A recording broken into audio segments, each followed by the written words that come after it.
Hello, good day and welcome. I will be answering JAMB 2010 Mathematics Past Question 44. Find integral of sine x plus 2 dx. A. Cos x plus x squared plus k. B. Cos x plus 2x plus k. C. Minus cos x plus 2x plus k. And D. Minus cos x plus x squared plus k. So we have to find what? We have to find the integral, that is the integral derivative of this sine x plus 2. So we are given integral of what? Sine x plus 2 dx. Now we know that the integral derivative of sine x is what? Is minus cos.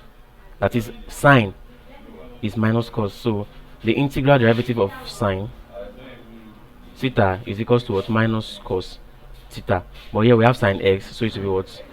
Sine x will be equals to what? Minus cos x. So therefore we have what? We have minus cos x plus, now here we have 2. This 2 here simply means what? 2x raised to the power of 0.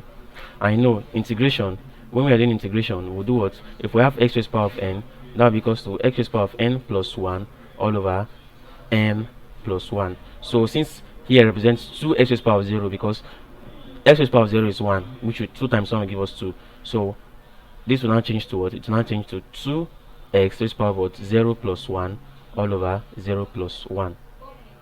So then we can now introduce the constant plus k. So this is equals to minus cos x, which is the derivative of sine x, plus 2x all over 1 plus k. So this is the what? Answer to this question, and that is option C.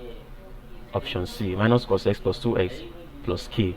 Thank you and God bless you. And subscribe to our channel for more videos and past questions.